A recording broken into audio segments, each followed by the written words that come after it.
Okay, so I like to play Team Rumble. It's no secret, you've probably seen it in the background of my videos a lot. I enjoy playing the respawn aspect of Fortnite just as much as I do the Battle Royale aspect of Fortnite. But today I'm going to be talking about why Team Rumble has felt so bad recently and how they can improve it, because it really does need to change. Okay, so some of these were a problem back before Chapter 2, and a lot of these are going to be relevant throughout Chapter 2, not just in Team Rumble, just to clarify beforehand. Okay, so before we get into the video, I want to remind you guys to use code RIpire in the item shop. It is a code that will help support the channel, and if you're going to buy a cosmetic, you might as well use the code. It doesn't necessarily have to be mine, but it would support me and I would really appreciate it. I am an Epic Games affiliate / partner, so just to let you guys know that. But yeah, let's get back into the video.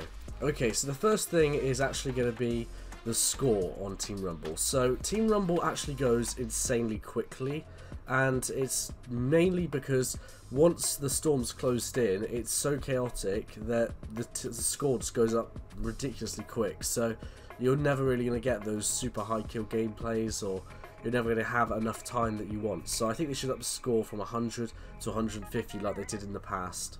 The next thing is a problem that has been there for a while, and they did fix it for a bit, but then they took it out, and I don't really know why. So when they added shield per kill / health per kill, they added it to Team Rumble as well, and it really helped fix the pace of Team Rumble, and it really helped the longevity of the games. Because in Team Rumble, if you get shot once, even if you win like 3 fights, you're going to die, because it doesn't really matter how many people you kill, you're still going to be on the same health, and you're still going to eventually get one shot and just end it. But if they added shield / health per kill, then it would actually reward you killing people, which is the whole premise of Team Rumble. It doesn't have to be shield per kill, just health per kill would be enough, just to keep you going and get rewarded every time you get a kill, because a lot of the time it is you versus like an entire squad, because people seem to band together for some reason on Team Rumble. So if you would actually go to kill that entire squad, you're going to need that extra health. The next thing is something that has plagued Chapter 2 in general, and not just Team Rumble, which is the mobility. There is no mobility at all. There is the boat, and that is it. That is it. There's nothing else after that. I mean, it's just ridiculous, because what happens is, if you land or have a bad spawn on Team Rumble, it doesn't mean that you can just walk to wherever the main fight is going on, because you'll die before then. So you can't use a launch pad, or you can't use a grappler, you can't use like an ATK or anything. There's no hoverboards, it's only boats, which are useful to an extent, but not really at the same time. It's just a real problem in Chapter 2, and especially in Team Rumble. A real problem in Team Rumble, especially recently, is the people leaving. So I understand that people do challenges in Team Rumble, and I'm totally for that, but the problem with adding it so you can do a challenge then leave the game is that people just do that. They do the challenge and then leave, and then your team is left with half of its original players within the first couple minutes, and which can help in some cases because it means that you can get more kills, but most of the time it just means that you're outnumbered.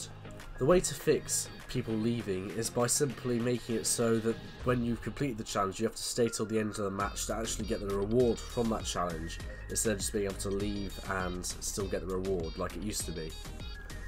Okay, so the next thing is something which I really do not like in Chapter 2, and it's only been in Chapter 2, which is the skill-based matchmaking, and I really do not appreciate it, especially in Team Rumble. So in normal games it's already bad enough, that's what competitive's for in my mind. And I understand you're trying to protect the noobs, but that's the way you get better, is by wanting to be better and getting beaten down and eventually being the one who's destroying other players. So I don't really understand it, especially in Team Rumble where you have infinite lives.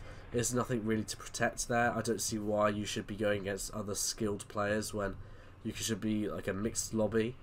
I don't really understand that, to be honest, because it just means that the Team Rumble games I do get in are just really slow, really campy, really try hard, and I do appreciate a good fight, don't get me wrong, but at the same time I don't want every single fight in a relaxing game mode to be like that. The last two things of this video are probably a bit of a lesser problem in Team Rumble. So the first thing is the mats, because you go through mats so quickly in Team Rumble, it's unreal. I know that they have increased mats to try and compensate for that, but I feel like a better way to do it would be a sort of like the floor is lava game mode where your mats go up slowly over time. I feel like that would be a lot better of a solution than just having an overall increased mats. And the last thing is the loot or die problem in Fortnite. So this is a bit of a problem mainly in the Team Rumble aspect, but I guess you could apply anywhere in Fortnite, where if you're not going, especially for supply drops in Team Rumble, and you're not getting gold guns every time, you're going to die, because the problem with the shotguns, especially in Fortnite right now, is that they are so one-sided. When you get to green, blue, nothing, nothing, purple, gold, oh my god, there's a huge jump there. So if you're getting every supply drop and you're getting the gold and purple weapons, you're going to be beasting on anyone else who isn't so lucky. So it is a real big problem in Fortnite right now, and I really think they should smooth out that difference a bit. I do appreciate having the power of a gold weapon, but I don't feel like if I haven't got one, then I'm at a huge disadvantage as fair. So let me know what you guys think about this video. If you guys have enjoyed it, leave a like in the comments. So, this video, guys. Peace.